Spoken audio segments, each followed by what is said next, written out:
Hey everyone, welcome back to Bela's kitchen corner. दोस्तों, आज मैं आपके लिए एक बहुत ही हेल्दी वेट लॉस सैलेड की रेसिपी लेकर आई हूँ। ये विटामिन और फाइबर से भरपूर है और आपकी वेट लॉस जर्नी में आपकी बहुत ज्यादा हेल्प करेगा। ये एक बहुत ही लो कैलोरी और लो कार्ब सैलेड रेसिपी है जिसमें कि प्रोटीन और फाइबर ज्यादा होगा और कैलोरीज बहुत ही कम। तो अगर आप भी अपना वेट लूज करना चाहते हैं और ऑलरेडी अपनी वेट लॉस जर्नी में है तो ये सैलेड रेसिपी बस आपके लिए ही है। इसे बनाना भी बेहद आसान है और खाने में काफी फिलिंग है, काफी सेटिस्फाइंग है। लेकिन इस वीडियो को शुरू करने से पहले मेरी आपसे रिक्वेस्ट है कि अगर अभी तक आपने मेरे चैनल को सब्सक्राइब नहीं किया है या फिर अगर आप मेरे चैनल पर पहली बार आए हैं तो प्लीज जल्दी से मेरे चैनल को सब्सक्राइब कर लें और साथ लगे बेल आइकन को प्रेस करना बिल्कुल ना भूलें ताकि मेरे लेटेस्ट वीडियोस के अपडेट्स आपको सबसे पहले और इमीडिएटली मिल जाए। और अगर आपको मेरी रेसिपीज, मेरे वीडियोस पसंद आते हैं तो प्लीज उन्हें अपनी फैमिली और फ्रेंड्स के साथ शेयर करना बिल्कुल ना भूलें। तो चलिए बिना किसी देरी के बनाना शुरू करते हैं ये हाई प्रोटीन सैलेड। तो इस सैलेड को बनाने के लिए हमें थोड़ी सी तैयारी पहले से ही करके रखनी पड़ेगी। तो चलिए बताती हूँ मैं आपको कि क्या तैयारी करनी है आपने इस सैलेड को बनाने के लिए। तो यहाँ पे मैंने आधा कप राजमा को रात भर पानी में सोक करके छोड़ दिया था और ये देखिए काफी अच्छे से फूल गया है। अब हमने इसे बॉईल करना है, लेकिन एक बात का आपने ध्यान रखना है कि आपने इसको ओवर कुक नहीं करना है। बहुत ज्यादा सॉफ्ट नहीं होने चाहिए, अच्छे से पक जाए लेकिन एकदम फर्म रहे, इस बात का आपने ध्यान रखना है। तो मैंने केवल एक सीटी लगाई कुकर में और ये मेरा राजमा बिल्कुल तैयार है। इसको मैं थोड़ी देर के लिए साइड में रख लेती हूँ और अब एक कढ़ाई में मैं ले लूंगी 3/4 कप मूंगफली। इसको मैं ड्राई रोस्ट करूंगी। तो एकदम लो फ्लेम पर मैं इसे करीब 3 से 4 मिनट तक लगातार चलाते हुए ड्राई रोस्ट कर लूंगी जब तक कि इसमें से अच्छी से खुशबू ना आने लगे और उसका कलर भी हल्के से चेंज ना हो जाए। तो देखिए मूंगफली अच्छे से रोस्ट हो चुकी है। अब मैं इसे किचन टॉवल में ट्रांसफर कर लूंगी और मूंगफली को अच्छे से किचन टॉवल में लपेट के इसको थोड़ा सा मसल लूंगी ताकि इसकी जो स्किन है, इसका जो छिलका है वो अच्छे से अलग हो जाए। तो एक बहुत ही बढ़िया ट्रिक है मूंगफली के छिलके को अलग करने के लिए, बहुत ही आसानी से ही हो जाता है। देखिए सारा छिलका मूंगफली से अलग हो गया है। बीच में जो 1-2 हो उनको आप हाथ से ही मसल के अलग कर सकते हैं और फिर हम फूंक मारकर मूंगफली के छिलके को मूंगफली से अलग कर लेंगे क्योंकि हमें बिना छिलके वाली मूंगफली चाहिए। तो ये रोस्टेड पीनट्स हैं जिसको कि हम सैलेड में यूज करने वाले हैं। अब हम इसको दरदरा पीस लेंगे। वैसे आप ये काम मिक्सर ग्राइंडर में भी कर सकते हैं, लेकिन ग्राइंडर में क्या होता है कि एकदम पाउडर बन जाता है और ये हमें पाउडर फॉर्म में बिल्कुल नहीं चाहिए, थोड़ा सा दरदरा चाहिए। तो मैं यहाँ इसे इस ईमानदस्ते में ही कूट रही हूँ। हल्का सा कूटना है, बस थोड़े से इसके छोटे छोटे टुकड़े बन जाए। और ये देखिए ये बिल्कुल तैयार है। और आप सब लोग जानते ही होंगे कि राजमा और मूंगफली दोनों ही प्रोटीन के बहुत ही बढ़िया सोर्स हैं। तो ये देखिए हमारी मूंगफली बिल्कुल तैयार है। इसको साइड में रख लेती हूँ और अब वेजिटेबल कटिंग कर लेते हैं। तो सबसे पहले मैंने यहाँ पे ले लिया है ये ब्रोकली। ब्रोकली में काफी सारे एंटीऑक्सीडेंट्स होते हैं, तो ये ना केवल आपके वेट को मैनेज करता है बल्कि आपकी इम्यूनिटी को भी बूस्ट करता है। तो यहाँ मैंने ब्रोकली के फ्लोरेट्स को स्टेम से काटकर अलग कर लिया है। तो इसका साइज आप देख लीजिए। तो इसी साइज में आपने इन फ्लोरेट्स को काटकर तैयार करना है। ये बिल्कुल रेडी है।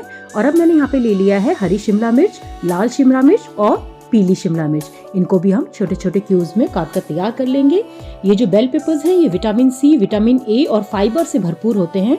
तो ये खाने के लिए तो हेल्दी होते ही हैं, लेकिन साथ साथ ये आपके सैलेड की खूबसूरती को बढ़ा देते हैं। काफी कलरफुल लगता है इसकी वजह से सैलेड। तो देखिए मैंने यहाँ पे तीनों बेल पेपर्स को छोटे छोटे क्यूब्स में काटकर तैयार कर लिया है। और अब हम ब्रोकली और इन बेल पेपर्स को स्टीम करेंगे। आपने इन्हें बॉईल नहीं करना है, इस बात का आप ध्यान रखिए। तो मेरे पास ये इडली स्टीमर है, मैं इसी में इन सब्जियों को स्टीम कर लूंगी। आपने इनको करीब 3 से 4 मिनट तक स्टीम करना है, बहुत ज्यादा स्टीम नहीं करना है, बस हल्का सा इनका कच्चापन चला जाए उतना ही हम इन्हें स्टीम करेंगे।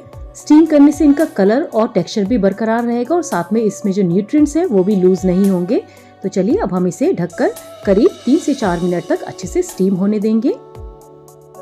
और करीब 4 मिनट के बाद मैंने इन्हें खोलकर देखा है तो ये अच्छे से स्टीम हो चुके हैं। और अब हम इसे निकाल कर बाहर रख देंगे और इन्हें अच्छे से ठंडा होने देंगे। इनको कम्प्लीटली आपने ठंडा होने देना है। और जब तक ये ठंडे हो रहे हैं हम बाकी तैयारी कर लेते हैं। तो यहाँ पे मैंने ले लिया है करीब 250 ग्राम पनीर। इनको भी हम छोटे छोटे क्यूब्स में काट लेंगे। और आप सब तो जानते ही होंगे कि पनीर में भी काफी सारा प्रोटीन होता है। इस पनीर को हम यहाँ पे कच्चा ही यूज करने वाले हैं, लेकिन अगर आप चाहे तो इन्हें स्टर फ्राई भी कर सकते हैं। मैंने यहाँ पे एक बोल में ले लिया है थोड़ा सा गर्म पानी, इसमें मैं डाल दूंगी थोड़ा सा नमक और अब हम इस पनीर को इसमें डुबोकर करीब 10 से 15 मिनट तक के लिए छोड़ देंगे। ऐसा करने से ये थोड़े से सॉफ्ट भी हो जाएंगे और इनका कच्चापन भी हल्का सा चला जाएगा। पानी ना तो हल्का गर्म होना चाहिए और ना ही बहुत ज्यादा तेज गर्म, एकदम मीडियम गर्म होना चाहिए। इसको हम थोड़ी देर के लिए साइड में रख देते हैं। और अब मैंने यहाँ पे ले ली है एक मूली। इस मूली को पहले मैं अच्छे से पील कर लूंगी। इसका छिलका हम निकाल लेंगे, जो बाहर का इसका स्किन होता है उसको निकाल लेंगे और फिर इसको भी हम क्यूब्स में काट कर तैयार कर लेंगे। सर्दियों में मूली काफ़ी अच्छी मिलती है और मूली कैलोरी में बहुत कम होती है, फैट भी इसमें काफ़ी कम होता है और साथ में इसमें वाटर कंटेंट काफ़ी ज़्यादा होता है और फाइबर से भरपूर होता है। तो ये भी आपके वेट लॉस के लिए एक बहुत ही अच्छी सब्जी है। और आजकल मार्केट में काफ़ी अच्छी मूली मिल भी रही है। तो देखिए मैंने इनको यहाँ पे छोटे छोटे क्यूब्स में काट कर तैयार कर लिया है। और मूली के बाद अब मैंने यहाँ पे ले लिया है एक खीरा, और इस खीरे को हम छिलके के साथ ही यूज़ करेंगे क्योंकि इसके छिलके में काफ़ी ज़्यादा फाइबर होता है। तो प्लीज़ इसको फेंकिएगा मत, इसको इसके साथ ही आपने काट कर तैयार करना है। तो पहले हम खीरे के दोनों एंड्स को काट कर उसका कसेलापन निकाल लेंगे, मतलब उसका कड़वापन निकाल लेंगे। तो इस तरह से रगड़ने से इसमें जो भी कड़वापन होता है वो अलग हो जाता है, निकल जाता है। और अब मैं इसको स्लाइसिस में काटूंगी। तो इसके लिए मैं इस तरह का डिज़ाइन वाला स्लाइसर यूज़ कर रही हूँ। इससे बहुत ही प्यारा डिज़ाइन इसमें बनकर तैयार होगा। आप चाहे तो इन्हें क्यूब्स में भी काट कर तैयार कर सकते हैं, लेकिन हमारे सैलेड को थोड़ा सा अट्रैक्टिव दिखाने के लिए मैंने इन्हें इस तरह से काट कर तैयार किया है। देखिए कितने खूबसूरत लग रहे हैं ये। और अब मैं यहाँ पे ले लूंगी 2 टमाटर। 2 बड़े साइज के टमाटर आपने लेने हैं, और टमाटर थोड़े से फर्म होने चाहिए। और इसके बीज को और पल्प को काटकर हम अलग कर देंगे, क्योंकि जिनको पेट से रिलेटेड प्रॉब्लम है उनको कच्चे टमाटर में जो इसके बीज होते हैं उसका इस्तेमाल नहीं करना चाहिए। उससे एसिडिटी होगी और साथ में आपके जो डाइजेशन रिलेटेड प्रॉब्लम्स है वो भी और बढ़ सकती हैं। तो इसलिए इसके बीज को आपने काटकर अलग कर लेना है, और फिर इनको भी हम छोटे छोटे क्यूब्स में काटकर तैयार कर लेंगे। और टमाटर के बाद अब मैंने यहाँ पे ले लिया है एक बड़े साइज का प्याज। इसके छिलके को मैंने पहले ही काट अलग कर दिया है, और इसको भी अब हम बारीक चॉप कर लेंगे। और प्याज के बाद अब बारी आती है सैलेड लीव्स की। तो मैंने यहाँ पे ले लिए हैं थोड़े से लेटस लीव्स और थोड़े से बॉक चॉय। ये मेरी फ्रेंड ने मुझे दिए हैं, उसकी किचन गार्डन में लगे हैं, बहुत ही फ्रेश हैं और बहुत ही बढ़िया हैं। इनको भी हम बारीक चॉप कर लेंगे। तो ये सैलेड लीव्स आपकी बोन, स्किन और आईज के लिए बहुत ही अच्छे होते हैं, और साथ में इनमें काफ़ी सारे विटामिन और मिनरल्स होते हैं। और अगर ये ऑर्गेनिकली बिना किसी केमिकल फर्टिलाइजर के उगाए गए हों तो इनका जो फायदा होता है वो और ज़्यादा दुगना हो जाता है। तो देखिए मैंने यहाँ पे लेटस लीव को भी अच्छे से चॉप कर लिया है। तो चलिए हमारे सारे इंग्रेडिएंट्स तो यहाँ तैयार हो गए हैं। तो अब हम बना लेते हैं सैलेड ड्रेसिंग।